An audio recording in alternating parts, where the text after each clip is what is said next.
Hi guys, it's me, Tasha Black. I'm here to talk to you more about Onlyfans and how you can too achieve the bag of your dreams. But first, before we start talking about that, let's do the most important thing that you guys always need to do for me anytime that you watch my videos, which is like, subscribe, and comment. Yes, I counted out for you to make sure that you get each of the 3 steps. Let's get into it. As a lot of you guys may know, I am pretty popular on Onlyfans.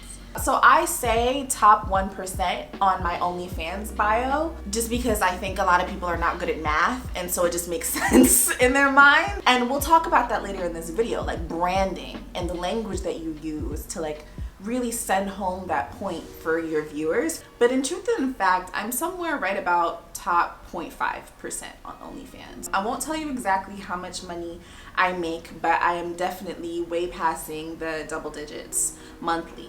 And I know that's a dream for many of you guys. You know, I've seen it all on YouTube. The how you make $1 million in a month. I think I posted a video like that on OnlyFans. You know, how I made $20,000, $20,000, $50,000, Bella Thorne, this, that, whatever. And I sort of just feel like, you know, let's get to the heart of it, right? Let's get to the meat and potatoes of it. Because a lot of these videos and a lot of this information, and particularly when I was first starting as a dominatrix, and if you don't want to do obviously femdom, that's up to you. There's tons of different content you can produce on OnlyFans. When I first started doing online sex work as a whole, there was just so much misinformation being passed around. I felt like I was constantly looking for mentors and looking for advice and looking for resources in all the wrong places, like Pied Piper, blind leading the blind. It's a lot of the sex industry, you'd be surprised. And now that I've achieved a certain amount of success, and particularly putting this success in my real life experience, I've been working as a dominatrix since 2017. I started doing sex work as a sugar baby in 2016. I really became a juggernaut of online sex work last year, 2020. I was working during COVID, bitch. So taking my real life experience in all of these industries, I also used to strip. In all these industries, paired alongside, I literally went to business school. I got my master's of business administration. I got my MBA, which is the same degree that like hedge fund owners get so they could like rob you out of millions. I just learned how to do it so I could rob guys out of millions.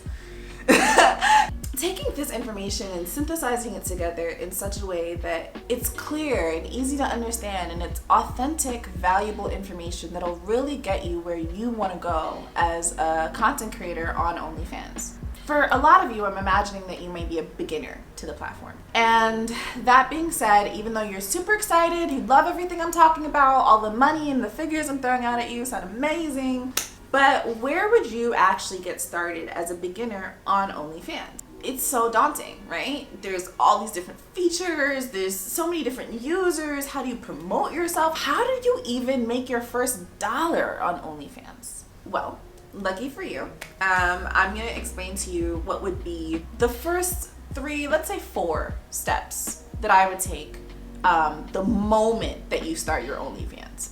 Now, first and foremost, I would encourage you to start your OnlyFans using my affiliate link. It's in the description. If you use that affiliate link, then it opens up a whole new world of resources for you, in the sense that, you know, you can obviously communicate with me. I'll kind of be guiding you along through the way. I've been doing a lot of Zoom mentorship courses with OnlyFans beginners. So if there's something that you're interested in, I'll also put a link in my website, and you guys can take a look and get to know me more and get to know the trade more through me. So sign up with that OnlyFans affiliate link. Then once you sign up, you're gonna see a couple things, and that's gonna be what is essentially your landing page or your home page for your OnlyFans profile, like your profile page, right? So what does that profile page consist of? A couple different elements. It's your name, it's your profile picture, that little circle. It's the rectangular banner that sits atop that profile picture.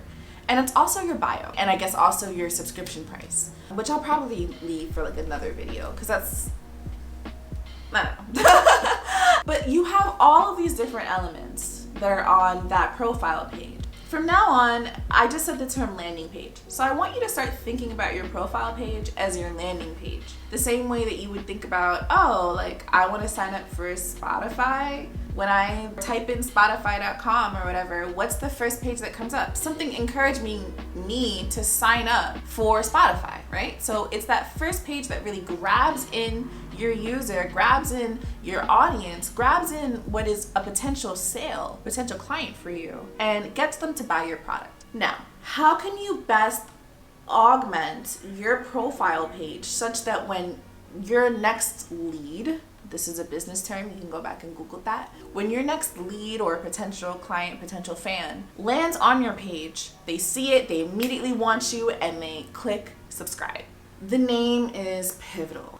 You can't really go wrong with the name, because the name can, like, I chose my stage name before I knew who I was and what my page would be about and what my content would be about and what my fans would really love about me. But, you know, the name that I chose is also something that is flexible in such a way where if I was the sporty girl, I could still be Tasha Black. If I was dark and heavy cyberpunk, I could still be Tasha Black, right? It can evolve to as many things as I want. The name, it isn't the be all. It's not gonna stop you, but there are certain pitfalls to avoid because it can become a hindrance. Now, what are these pitfalls? Think about it. You're doing online sex work. So what does that mean? That means that your audience is now potentially the entire world's audience of online users, which means that a lot of your fans may not have English as their first language, right? So therefore, using a name that has some weird spelling, too many X's, XXX, Candy, Exotica, Katie, no.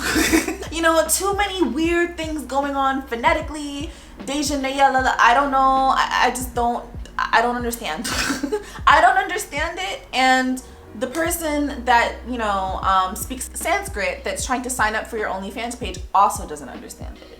You want to avoid spellings that are difficult to understand phonetically.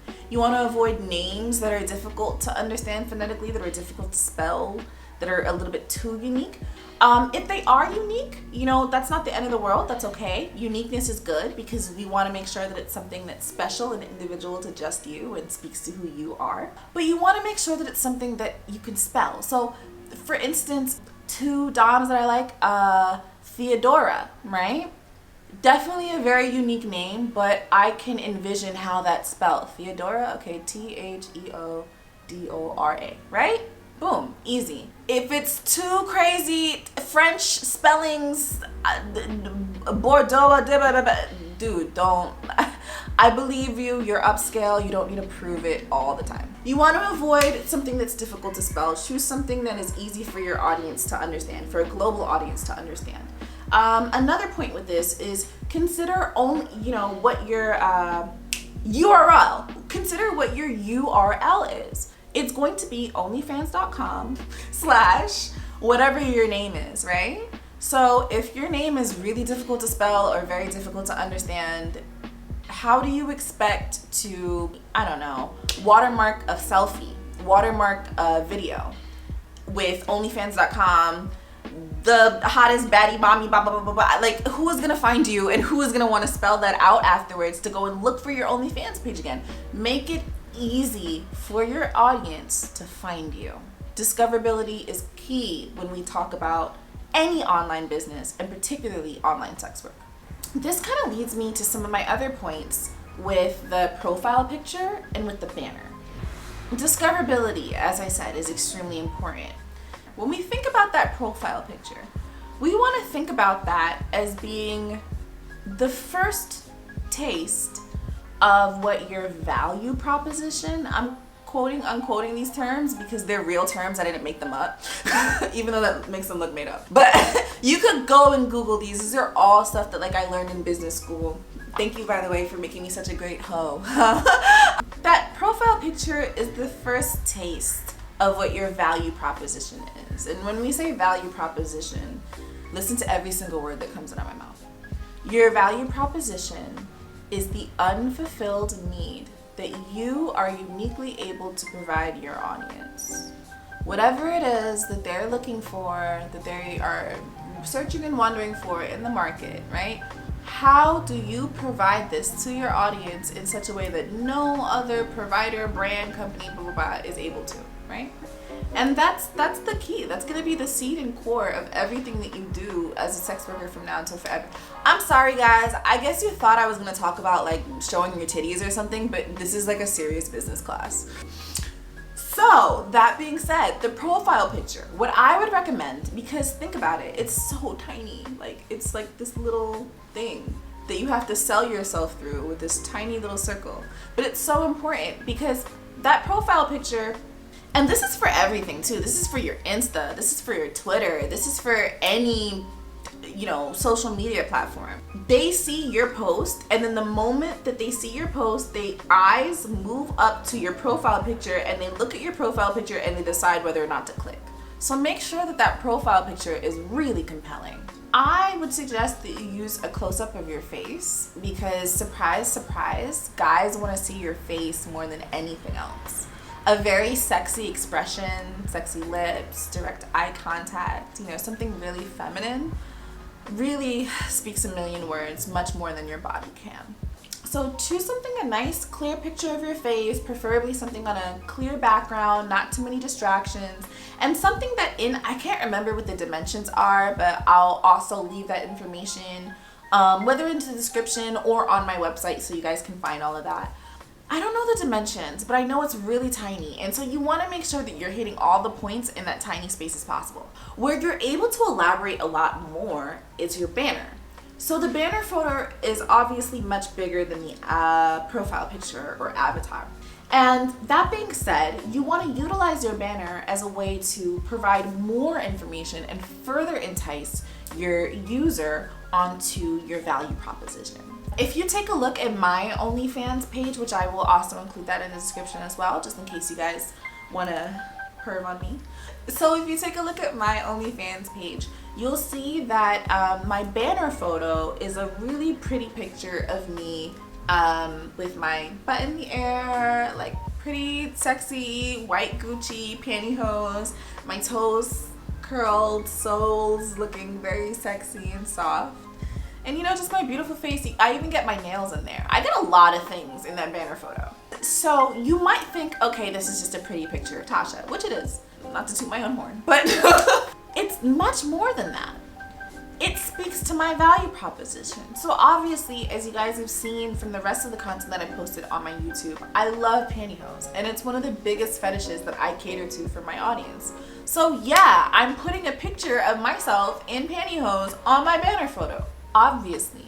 Not only that, but I'm gonna put the most attractive parts of my body in pantyhose. So my butt, my feet, making sure that that's very visible because I know that that's what my fans want to see. And obviously because I know that part of the appeal of following me and the content I produce is because, I come from it with a certain amount of class and sophistication. I don't just wear a regular pair of pantyhose. I wear a pair of white Gucci pantyhose, and you can see the Gucci Supreme print on my beautiful black ass the moment that you open my OnlyFans page. That is what you need for your banner. It doesn't have to be a picture of you in pantyhose, but it has to be something that speaks to whatever it is your value proposition is, whatever it is that your fans are coming to you exclusively for. I guess that would lead me to my final point. So I said I wasn't going to talk about price in this video because I think that's a much more like spiritual question, and pricing spiritually versus pricing sales strategy, that's more advanced. So let's talk about that bio. Wrapping up this whole conversation and this concept that I'm introducing to you of your value proposition. The bio is going to be the biggest component of really selling your page, your product, your brand, your persona to a potential fan than potentially any of these other things that I named on the page, right? So take a look again, go back to my OnlyFans page, onlyfans.com/TashaBlack, and you'll notice that in my bio, I lead you in with this very compelling sentence. I'm not gonna tell you what it is because we're on YouTube right now. I can't be talking like that. Go look. So I start you off with a really sexy, compelling sentence. And it's not about me. It's not like, hey boys, I'm so sexy, come talk to me. It's like, start your addiction to you know? It's about you and what you as a fan are thinking when you land on my page. I speak directly to you as a fan. And I start off with this really compelling sentence, and that's very important because you want to encourage a potential subscriber to click more info, right? Because there's no way that you can condense everything that's so special and beautiful and valuable about you and your product in just that first introductory sentence. So please find a way to phrase your bio, that first sentence, such that it encourages users to click more info. And when they click more info, make sure you go strong with your keywords, okay? Don't be playing games.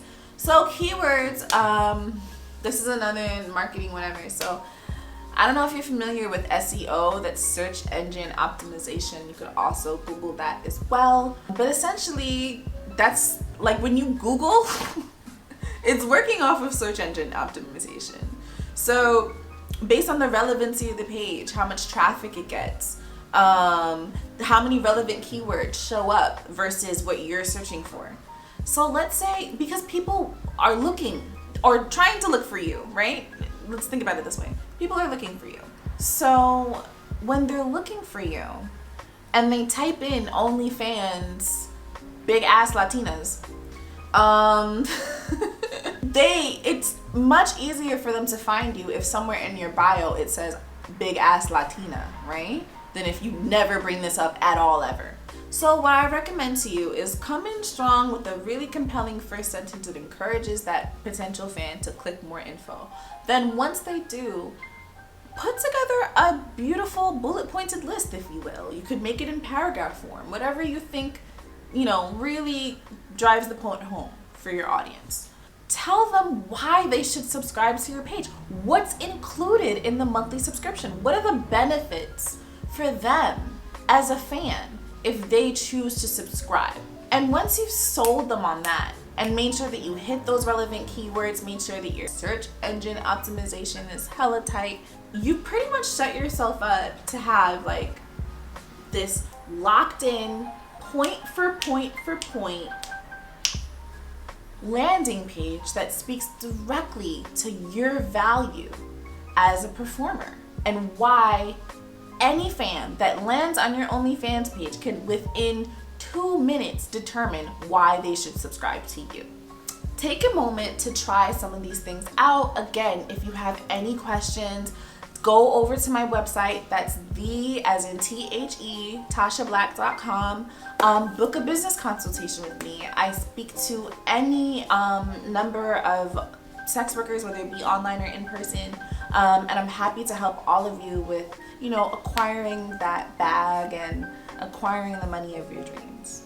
So thank you so much for watching my video, guys. If you like this, then please comment and let me know that you'd like to see more informational videos like this, and I'll get back to you pretty soon with some new content. Thank you so much. Bye.